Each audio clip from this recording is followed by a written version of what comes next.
Bonsoir à tous et bienvenue pour ce webinaire d'Urasso dédié à la finance intégrale, autrement dit pour que l'argent reste un serviteur. Je suis Delphine Brosseau, directrice déléguée d'Urasso et j'ai l'honneur de recevoir ce soir Éric Didio, fondateur de Credo Funding. Bonjour Éric.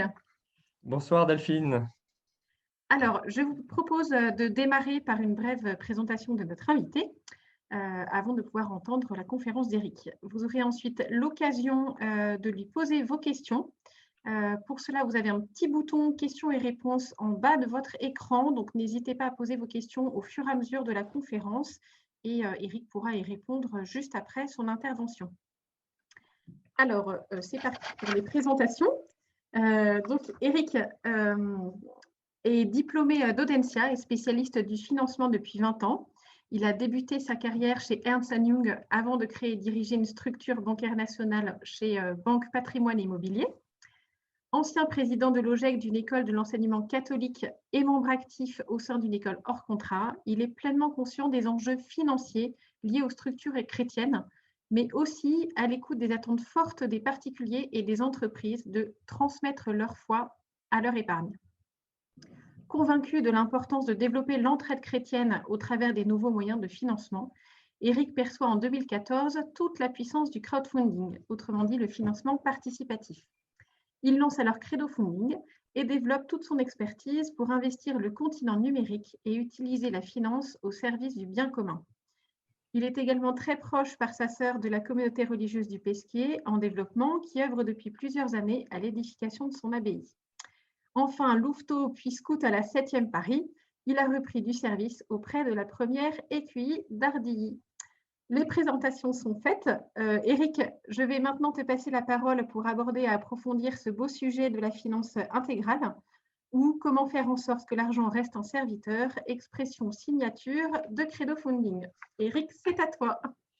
Merci beaucoup Delphine pour cette présentation. Bonsoir à tous. Je suis très heureux de vous retrouver ce soir pour ce webinaire organisé par l'Eurasso qui va traiter effectivement de la finance intégrale. Alors déjà, pour commencer, attaquons par une définition de ce qu'est la finance intégrale. C'est une finance dans laquelle tout est lié, pour paraphraser évidemment le pape François et Laudato Si. En fait, dans la vie, tout est lié et dans toutes les activités que nous menons. Et en finance, c'est exactement la même chose. Tout est lié. Pourquoi tout est lié en finance? Parce que, en fait, en finance, comme j'allais dire dans les cours de chimie que l'on apprenait, rien ne se crée, rien ne se crée, tout se transforme. L'argent que l'on a placé, il va servir à d'autres. À la banque, il va servir à la banque en termes de prêts pour les particuliers. Donc en fait, l'épargne dont je dispose, cette épargne pour laquelle nous demandons une rémunération à notre banque, et bien, cette banque va la prêter à d'autres acteurs, à des particuliers ou à des entreprises, et ainsi il va en tirer une rémunération qui lui permettra de nous rémunérer. Donc en fait, l'argent que je possède sert à financer les activités des autres, de mes voisins, de mes frères, de mes cousins. C'est en ça que l'on voit que tout est lié, puisque c'est un cercle. Cet argent circule en cercle fermé. Voilà. Donc ça, c'est la définition de la finance. La finance qui sert à l'économie, qui est quelque chose d'extrêmement important, puisqu'elle assure les transactions que l'on fait entre nous.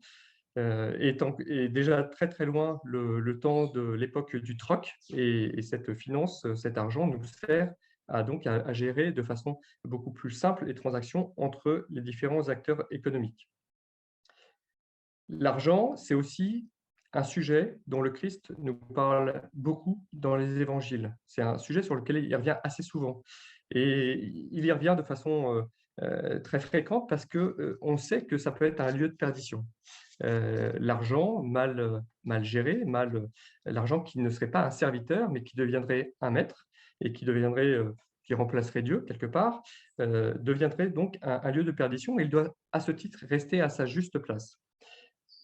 En fait, l'argent, comme le sexe, comme le pouvoir, sont ces lieux de perdition et en face de chacun, on peut mettre aussi ce qui correspond aux vœux que font les religieux. En face du sexe, la chasteté, en face du pouvoir, l'obéissance et en face de l'argent, la pauvreté. Donc, ces vœux de chasteté, d'obéissance et de pauvreté qui montrent bien combien il est important de faire attention et de prendre garde à ce que l'argent peut induire dans nos vies. Si l'on reprend les différents usages de l'argent, on va dire qu'il y en a 3. Il y a les dépenses, il y a les investissements et il y a les dons. Et c'est important de bien comprendre quels sont ces 3 usages. Le premier usage de l'argent, ça va être donc les dépenses. C'est de se dire de quelle manière je dépense mon argent pour vivre, tout simplement. Quel est mon train de vie, à quoi servent mes dépenses. Il est évident que des personnes qui ont des postes assez importants et des trains de vie qui soient importants. Et en cela, c'est tout à fait compréhensible que, comment dire, une personnalité politique ou un ambassadeur ait un train de vie qui soit au niveau de son statut. Et c'est quelque chose qui est tout à fait légitime. Donc, il ne faut pas avoir peur aussi à dépenser correctement et à hauteur suffisante son argent. Donc ça, c'est le premier point de l'usage de l'argent, la dépense. Enfin, il y a l'investissement, c'est quelque chose que je vais vraiment développer pendant ce webinaire. Les investissements que je réalise. Les investissements, ils doivent avoir du sens, ils doivent être en cohérence avec la foi qui m'anime, ils ils doivent être bons, tout simplement. On doit avoir une recherche de vérité et de bien commun à travers ces investissements. Et enfin, le dernier point, c'est aussi les dons. Les dons font partie du bon usage de l'argent. L'Église vit de dons depuis 2000 ans et il faut que ça continue. C'est quelque chose d'important. Nous avons tous des pauvres autour de nous ou des associations qui vivent de dons. Et c'est important d'allouer une somme significative de ce que l'on gagne ou de ce que l'on possède pour aider aussi ces personnes plus fragiles. Donc voici les 3 usages de l'argent dont on a parlé, les dépenses, les investissements et évidemment les dons. Alors si on se focalise un peu plus sur la partie des investissements, parce que c'est là-dessus qu'en termes de finances intégrales, on doit avoir une réflexion aussi, et c'est peut-être plus sur ce sujet que on est les moins habitués, puisque sur la dépense, on comprend très vite les standards de vie. Sur le don, c'est quelque chose qui est bien encore dans les mœurs. Mais quid des investissements? Déjà, je pense il faut distinguer l'investissement et le placement. Dans l'investissement, il y a un acte concret où je m'investis aussi. Je prends part à une opération dans laquelle je souhaite investir, ce qui est à mon sens très différent du placement qui ne recherche qu'une rentabilité. Donc ça, c'est quelque chose d'important à prendre en compte, puisque j'ai une responsabilité morale de mon épargne. Cette responsabilité morale, elle m'est donnée car finalement, mon épargne et mes investissements sont le prolongement financier de ce que je suis, puisque je décide d'investir à tel ou tel endroit. Et ce choix, il peut être bon ou il peut être mauvais. Donc, ce qui est important dans un investissement, c'est avant tout de regarder ce qu'il apporte avant de voir ce qu'il rapporte. Je pense que c'est quelque chose qui est important. Prenons un exemple très, très simpliste. Si j'investis 100 € et que ça me rapporte 2 par an, on voit bien toute la balance qu'il y a entre 100 € et 2 € de pourcentage par an. La part prépondérante, c'est avant tout les 100 €. C'est la part, c'est le capital, c'est ce qui est le plus important. Et c'est là-dessus qu'il faut avoir un œil très vigilant dans quoi j'investis et en quoi cet investissement m'apporte plus qu'il ne rapporte. Donc, il faut choisir des supports qui ont un alignement d'intérêts avec la foi qui m'anime, avec mes valeurs, avec les principes que l'Église nous donne pour éviter d'être dans un principe de spéculation qui dévoie finalement l'argent, puisque la spéculation, c'est simplement faire de l'argent sur l'argent, c'est profiter d'une rentabilité qui serait par-delà excessive. La finance, comme beaucoup de marchés, a aussi des labels. On a des labels dans le bio, on a des labels au niveau des, je sais pas, de la production de poulet, on a des labels au niveau de la viande, dans un certain nombre de domaines de l'économie. La finance, elle aussi, a ses labels. Et on voit depuis quelques années de nouveaux labels arriver qui sont intéressants, puisqu'on va parler d'investissement socialement responsable. Donc, c'est une bonne chose de se dire que de mettre le mot de responsabilité sur ces investissements, c'est quelque chose d'assez nouveau. Donc, c'est plutôt une bonne chose, mais ça reste, j'allais dire, des critères qui sont un petit peu sommaires, puisque ce sont des critères qui ne vont pas jusqu'au bout des choses, en cela que parfois, par moment, ils oublient la place de l'homme qui doit être central. L'argent est un serviteur et qui doit-il servir si ce n'est les hommes? C'est sa finalité. Donc, ce que je vous propose ce soir, c'est de réfléchir à cette finance intégrale sous l'angle de ce que la doctrine sociale de l'Église nous apporte.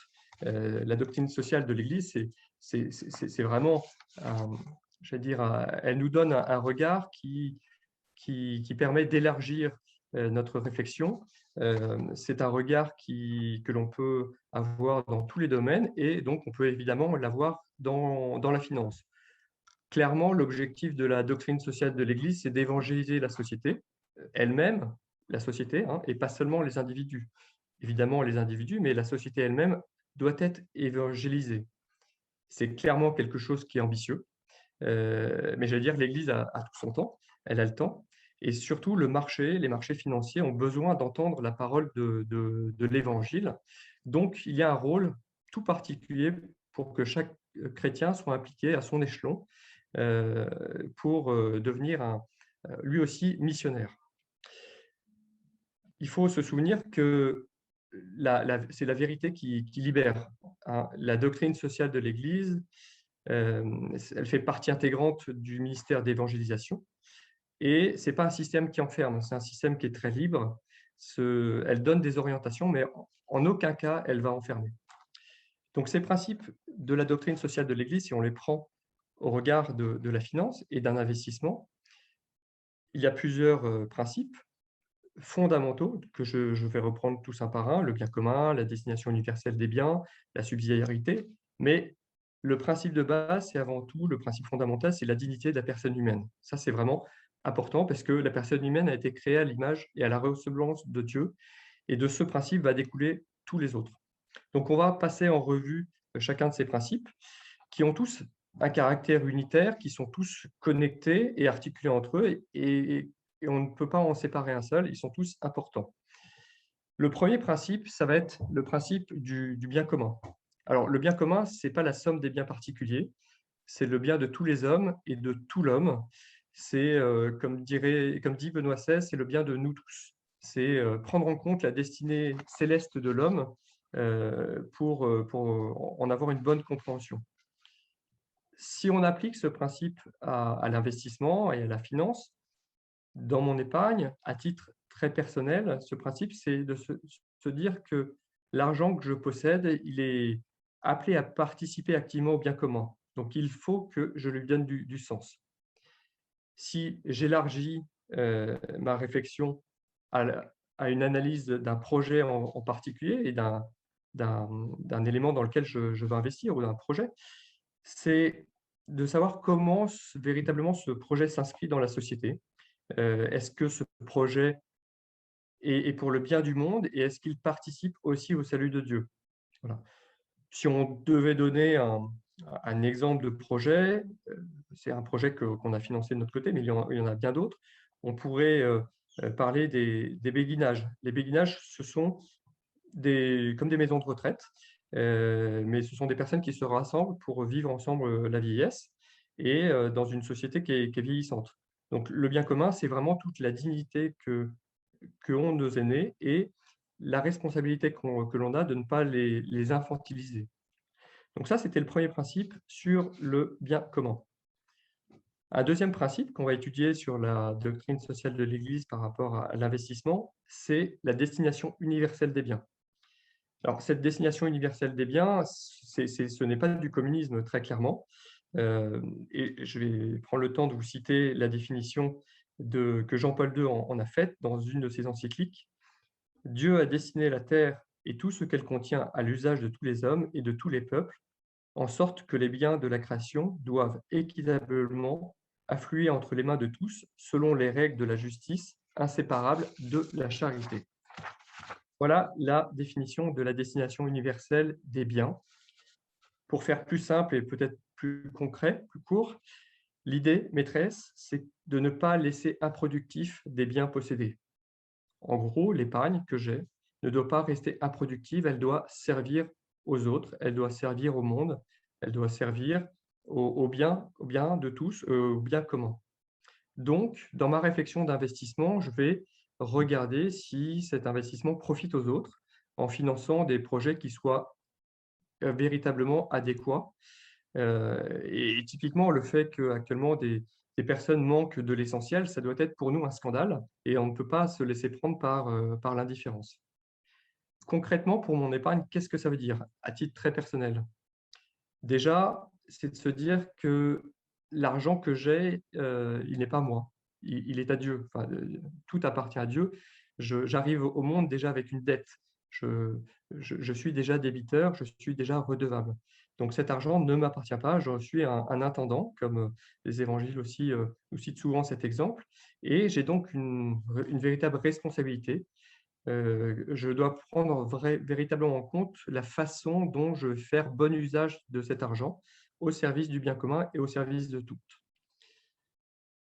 Très concrètement, sur un projet, ma réflexion sera de me dire en quoi ce projet prend vraiment en compte la destination universelle des biens. Alors là aussi, je vais vous donner un exemple. On participe actuellement à une levée de fonds pour la basilique de Fourvière, qui est à Lyon. À côté de Fourvière, on a une très belle maison, une très grande maison, ce qu'on appelle la maison carrée, qui date du milieu du 19e siècle. Et c'est une maison dans laquelle un certain nombre de travaux sont faits pour aller accueillir le plus grand nombre et tout type de personnes.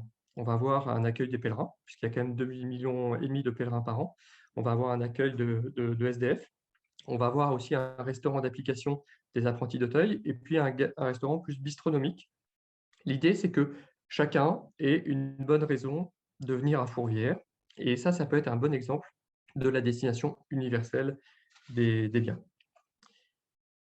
Le point suivant de la doctrine sociale de l'Église, ça va être la subsidiarité.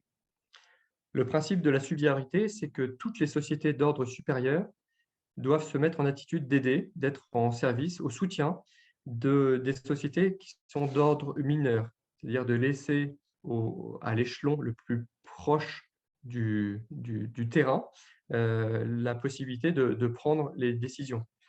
Donc, c'est ce qu'on va voir, c'est ce que l'Église va mettre en place entre le diocèse et les paroisses. C'est ce que l'on va mettre en place aussi à l'intérieur de nos familles, entre les parents et les enfants ou au sein d'une entreprise, entre les dirigeants et les équipes subalternes. Cette subsidiarité au niveau de mon épargne, quels sont les points d'attention que je vais devoir avoir? Alors, à titre très personnel, c'est l'attention à la délégation. En termes d'épargne, très souvent, on va confier son argent à un banquier, on va le confier à un conseiller en gestion de patrimoine, à son assureur aussi, hein, par différents placements. Mais ce fait de déléguer cette utilisation ne doit pas me déresponsabiliser et je dois conserver je conserve ma responsabilité morale et donc je dois vérifier quelles sont les orientations qui sont prises par ce conseiller ou cet intermédiaire qui va gérer pour mon compte cet argent. On ne se décharge jamais sur quelqu'un d'autre, sur un tiers, de cette responsabilité morale et on doit rester acteur, donc on doit savoir réellement à quoi sert, in fine, son argent. Donc ça, c'est la réflexion à titre très personnel. Si je l'étends à un projet dans lequel je souhaite investir, c'est de se dire: quelles sont les sociétés qui ont mis en place cette subsidiarité dans laquelle on n'a pas une centralisation qui soit, que l'on va juger excessive. Je vais reprendre donc l'exemple de mon béguinage. Donc, ce sont des gens qui viennent vivre ensemble dans une vingtaine de maisons, d'appartements côte à côte. L'objectif, c'est de ne pas se substituer à la personne, c'est de lui permettre de vieillir dignement, correctement. C'est de l'aider là où elle ne peut plus faire, mais ce n'est pas de la remplacer. C'est de lui laisser sa totale autonomie, sa totale liberté, et c'est d'être exclusivement à son service et de se contenter d'être au service de la personne. Enfin, il nous reste deux principes de la doctrine sociale de l'Église. Le suivant, c'est le principe de la participation. Le principe de la participation, c'est que chacun a le devoir de participer activement à la vie économique, à la vie de la société, à la vie des structures dans notre démocratie. Donc, on ne peut être passif. Il faut absolument être un acteur. Il faut être acteur de sa vie. Il faut être acteur donc de son épargne. Il faut être acteur aussi de sa réflexion sur la finance. Donc, si j'intègre cette réflexion de la participation à titre très personnel, c'est être responsable de la manière dont j'utilise mon argent. Que cet argent puisse favoriser ma participation à la vie civile, que ça inclut l'aide financière que je vais pouvoir apporter à des associations et à des dons, par exemple. Donc ça, c'est quelque chose d'important de choisir le type de projet qui va participer vraiment à la vie de nos collectivités. Exemple de projet qui, de façon très concrète, peut-être que certains d'entre vous ont vu la très belle campagne qu'on a fait encore récemment avec les sœurs cisterciennes de Boulor, qui sont en train de construire une grange du XXIe siècle, une grange dans laquelle elles vont développer toute une économie agricole qui a pour but de créer du circuit court, d'alimenter la région vraiment en circuit court, et qui est véritablement reconnu par la préfecture, par les différentes instances de la région, comme participant à l'essor touristique de la région. Donc très clairement, ces cisterciennes qui vivent cloîtrées, qui ont leur vie monastique, participent pleinement à l'essor touristique et économique de la région, et en cela, elles répondent parfaitement à la demande de la doctrine sociale de l'Église quant à la participation. Enfin, le dernier point sur lequel je souhaite insister ce soir, c'est la solidarité. C'est un des principes aussi très forts de la doctrine sociale de l'Église. La solidarité, c'est le fait qu'on est tous interdépendants entre nous. Là aussi, tout est lié. C'est ce qu'écrit le pape François dans Laudato Si.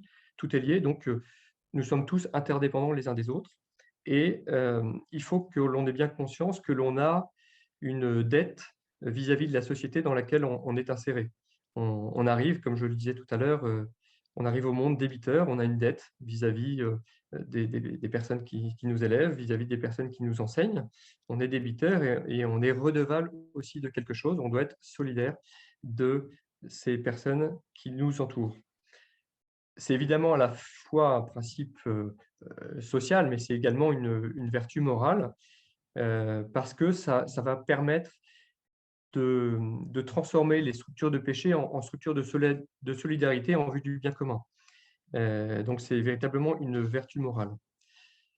Si on regarde concrètement au niveau de mon épargne, au niveau très personnel, c'est faire en sorte, par ma volonté, que mon épargne serve à tous et fasse progresser l'humanité, qu'elle atteigne d'une manière ou d'une autre les plus pauvres, qu'elle atteigne d'une manière ou d'une autre les associations et ceux qui en ont besoin, et qu'elle concourt au bien commun dans notre société. Donc, c'est d'où l'intérêt de réfléchir à cette finance intégrale dans laquelle tout est lié. Et si je regarde en particulier un projet, c'est vraiment de prendre en compte cette interdépendance qu'il y a entre tous les hommes pour favoriser une plus grande solidarité. Et me vient en tête un projet sur lequel nous sommes aussi intervenus encore très récemment, à Lyon, puisque je suis lyonnais, c'est encore un projet lyonnais, nous accompagnons Sainte-Marie-Lyon, qui est un grand établissement de l'enseignement catholique et qui a répondu à un appel d'offres pour ouvrir un lycée dans l'Est lyonnais. L'Est lyonnais étant une zone géographique qui est en très fort développement et dans laquelle l'enseignement catholique était totalement absent. Or, le rôle de l'enseignement catholique, c'est d'être pour tous, et notamment dans les périphéries, comme le Saint-Père nous appelle à aller.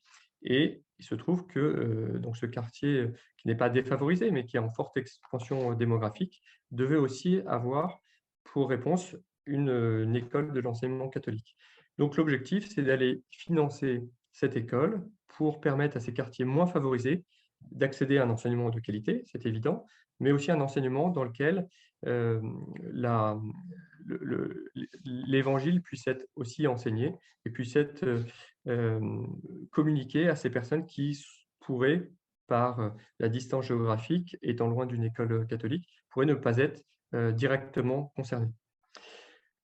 Voilà, donc c'est quelques principes qu'il est à mon sens bon de rappeler. C'est à mon sens la meilleure grille de lecture qu'il puisse y avoir actuellement en finance et qu'il y aura toujours, hein, puisque c'est le discours de l'Église. C'est plus qu'un label, la doctrine sociale de l'Église. C'est vraiment un choix répété chaque jour d'un investissement de qualité. Et ce qui veut dire que dans chacune de nos réflexions, à chaque fois que l'on cherche à investir, que l'on cherche à dépenser, peut-être se rappeler chacun de ces principes pour savoir si on arrive à tous les cocher ou s'il nous en manque quelques-uns et si on en est très très loin. Voilà, donc à bon entendeur, maintenant chacun sera je vais dire, compétent pour pouvoir, à la lumière de cette très très belle doctrine sociale de l'Église, pouvoir réfléchir à ses investissements futurs. Voilà une grille d'analyse que je souhaitais vous proposer ce soir sur le thème de la finance. C'est à mon sens quelque chose qui est absolument capital, puisque j'insiste sur cette responsabilité morale que nous avons tous et qui nous engage et pour laquelle, évidemment, nous serons aussi amenés, là aussi, à rendre des comptes, comme sur l'ensemble de nos actions, puisque, je le rappelle, participer à la vie la vie de notre société civile, c'est véritablement être acteur. Voilà, il est 21h27. Je crois que j'ai pris le temps des 20 minutes qui étaient imparties pour cet exposé. Je vous laisse la parole pour les questions auxquelles je serai très heureux de pouvoir répondre. Merci beaucoup, Eric. Écoute, timing parfait. Alors, on va laisser nos participants comment dire, commencer à poser leurs questions. Alors, moi, j'avais deux petites questions en attendant que les autres n'arrivent. Sur le principe de subsidiarité, tu parles du fait de ne pas tomber dans l'écueil de la déresponsabilisation. Mais on peut aussi se dire qu'on n'y connaît rien, que donc on fait appel à des experts, qu'on ne sait pas comment trouver l'information pour savoir si ce dans quoi nous allons donner à investir est vraiment en accord avec les principes de la doctrine sociale de l'Église. Quels conseils concrets tu peux donner à nos participants en la matière pour ne pas tomber dans cet écueil de la déresponsabilisation? Le premier conseil, c'est de comprendre ce que l'on fait. Évidemment, il y a des matières qui nous sont un peu plus compliquées. Certains sont plus à l'aise avec la physique, d'autres avec les mathématiques ou le français, pour prendre des choses un peu simples. Mais à partir du moment où c'est compliqué, à partir du moment où votre conseiller n'est pas en mesure de vous faire comprendre les choses, je me dis que c'est quelque chose sur lequel on ne peut pas aller. Parce que si on ne comprend pas ce que l'on fait, on peut ne pas comprendre au premier abord, mais une fois que l'explication nous est donnée, si elle est rationnelle et si elle est compréhensible, tout va bien. Si là encore vous avez des doutes ou si vous n'avez pas cette bonne compréhension, c'est à mon avis une véritable alerte. Ça, c'est le premier conseil de bonne compréhension. Et peut-être le second, c'est la proximité avec le projet ou avec le produit. Il peut y avoir plusieurs proximités, soit une proximité géographique, soit une proximité de, comment dire, de, de connaissance du projet. Quand je dis proximité géographique, c'est on me propose d'aller investir dans un projet que je connais, qui est dans ma ville, dont je connais les acteurs. Ça, c'est quelque chose d'assez simple qui va nous aider à la compréhension. Lorsqu'il s'agit d'investir dans des pays lointains, pour lesquels je fais confiance finalement aux intermédiaires quant à la qualité du projet, il faut que j'ai aussi cette proximité, cette sensibilité proche avec le projet. Peut-être que c'est quelque chose qui est plutôt lié à l'écologie, à la forêt, que sais-je, mais aller investir dans des supports dans lesquels je ne comprends pas grand-chose et qui sont loin de mes préoccupations, c'est, à mon sens, assez hasardeux et ça vaut le coup de passer quelques minutes quant à leur bonne compréhension. Très bien, merci beaucoup Eric. Autre question, là je fais plus appel au quatrième principe qui est le fait de participer à la vie dans la cité, du coup à la vie aussi, enfin d'être acteur de son épargne. Alors pareil, concrètement, qu'est-ce qu'être acteur de son épargne? Voilà, de nouveau, quelques conseils pratiques sur la question. Être acteur, c'est choisir. C'est choisir déjà au départ les supports dans lesquels je vais investir. Donc, c'est de l'épargne que j'ai soit gagnée par mon travail, soit dont j'ai hérité par ma famille. Et donc, j'en ai une responsabilité. Donc, être acteur, c'est se dire concrètement dans quoi je vais investir et peut-être faire une révision régulière, peut-être semestrielle ou annuelle, des placements dans lesquels je suis intégré. Je peux très bien avoir investi dans une belle entreprise du CAC 40, renommée, connue sur la place, dont, dont, dont, dont les principes, dont le développement correspond totalement aux principes de la doctrine sociale de l'Église en 2021 et peut-être qu'en 2022-2023, les orientations prises ne seront pas les mêmes. Et là aussi, il faut que, je veux dire, mettre à jour annuellement mes connaissances ou mes investissements. Voilà, c'est prendre le temps de se poser à fréquence assez régulière et faire un point, ou soi-même, si on fait soi-même ses placements, ou avec son conseiller, quant à la finalité de ces investissements. Ok, très bien, merci beaucoup. Alors, petite question d'Emerand. Bonjour, je me demande aujourd'hui comment peut-on amener la finance, les financements vers des projets qui ne sont pas rentables financièrement, mais véritablement bénéfiques pour la société? Très intéressante question. Très intéressante question, effectivement. Ça fait partie des axes de réflexion que nous avons de notre côté. Je prends, pardon, notre exemple chez Credo Funding, mais parce qu'on essaie de vivre pleinement ces principes. Dans les projets que nous soutenons, nous regardons évidemment la rentabilité des projets et leur capacité à rembourser, à faire face aux échéances, à la solidité de la structure. Et ça, c'est quelque chose d'important. C'est la moindre des choses que nous devons vis-à-vis des investisseurs. Mais nous ne regardons pas que le retour sur investissement, nous regardons aussi sa fécondité, la fécondité du projet. Et je pense que la fécondité, c'est le supplément d'âme que l'on peut avoir, en plus du sens apporté au projet et de son rendement. C'est sa fécondité. Donc, il y a effectivement des projets qui ne sont pas très rentables d'un point de vue exclusivement financier, mais dont la fécondité est absolument phénoménale et elle devrait être quasiment matérialisée par un rendement aussi si on pouvait la mesurer. Mais souvent, le bien ne fait pas de bruit et il est difficile à quantifier. Mais donc, c'est vrai, c'est très juste.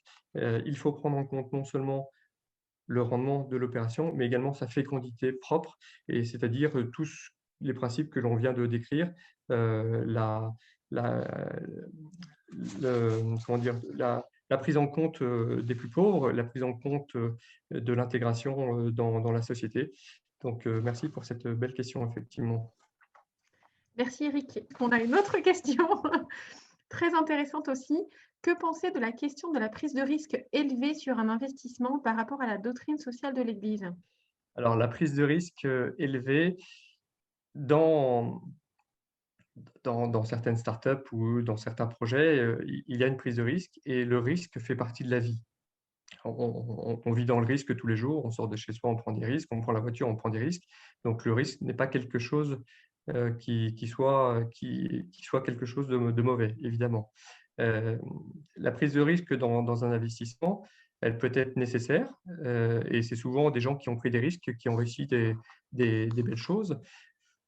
Évidemment, il ne faut pas mettre tous ses œufs dans le même panier. J'ai vu que c'était un sujet qui passait dans la discussion. Donc, les projets à risque doivent être cantonnés à une part relativement faible des projets de la part de l'épargne que vous lui octroyez.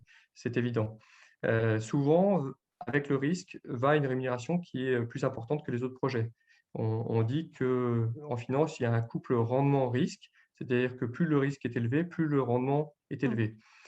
Il faut prendre en compte systématiquement une juste rémunération pour chacune des parties prenantes. Et arrive, donc c'est vrai que c'est un terme que je n'ai pas utilisé tout à l'heure, mais la justice entre les parties. Quelqu'un que l'on va aider à financer, qui va prendre des risques et qui va gagner de l'argent, il est juste qu'il y ait une rémunération, un partage de la valeur qui soit fait entre les personnes qui l'ont aidé à financer, donc qui ont investi dans l'entreprise, par exemple, et lui-même par le résultat de l'entreprise. Là encore, il faut chercher la juste rémunération pour que chacun s'y retrouve et qu'il n'y ait pas d'ambiguïté, voire de rancœur entre celui qui aurait gagné plus que l'autre partie prenante. Merci Eric. Autre question, donc là je pense que c'est plus adressé à toi en tant que fondateur de Credo Funding. Est-ce que vous soutenez les projets qui ne sont pas affichés catholiques, mais dont le sens va dans le sens du bien commun? Oui, alors Credo Funding est une plateforme spécifiquement dédiée à soutenir les projets de la communauté chrétienne, mais elle n'est pas faite, ce ne sont pas des projets que pour les chrétiens. Donc ce qui est important, ce qui est important pour nous, c'est d'aller soutenir tous les projets qui vont dans le sens du bien commun, qui respectent la doctrine sociale de l'Église. Il y a des projets qui sont explicitement affichés cathos, protestants ou orthodoxes, enfin chrétiens, et d'autres qui ne le sont pas, parce qu'il n'y a pas il n'y a pas d'intérêt, si je puis dire, à ce qu'ils soient affichés totalement, exclusivement chrétiens. Donc les béguinages dont je vous parlais, c'est un projet qui va dans le sens du bien commun, qui fait face à l'urgence du vieillissement, mais si les porteurs de projets sont chrétiens, en tout cas, le projet ne l'est pas. Ce qui importe pour nous, c'est la finalité, c'est ce que le projet va produire, et donc c'est vraiment le respect du bien commun. Donc oui, évidemment, nous soutenons aussi des projets qui ne sont pas affichés spécifiquement catholiques. Très bien, merci beaucoup Eric pour ces précisions. Donc, merci Marianne. Écoutez, si il n'y a pas d'autres questions, je vous propose de terminer ce webinaire. Eric, merci beaucoup pour ton intervention. Merci pour la clarté en effet de tes propos. Voilà, c'était limpide. Et donc, je te remercie pour ça. Je souhaite à tous une très bonne soirée. Je vous précise, pour ceux qui ne sont pas encore inscrits au RASSO et qui ont découvert le RASSO grâce à ce webinaire, qu'ils n'hésitent pas à nous rejoindre en s'inscrivant sur notre site.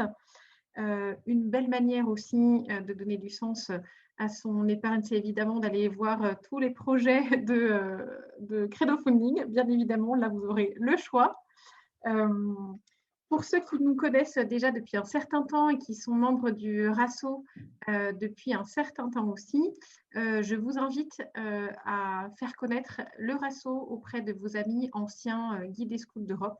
Voilà, nous sommes déjà plus de 6000, donc c'est déjà une belle communauté et ce sera encore plus beau et encore plus fraternel si nous sommes encore plus nombreux. Voilà, merci à tous pour cette bonne soirée et à très vite. Merci beaucoup Eric. Merci beaucoup Delphine, merci Au beaucoup revoir à à tous tous. et bravo pour cette très belle association qu'est le RASSO, que je vous Merci. invite à rejoindre le plus vite possible et les plus nombreux possible. Exactement. Merci beaucoup, Eric. À très vite. Bonne soirée à tous. Bonne soirée. Au revoir.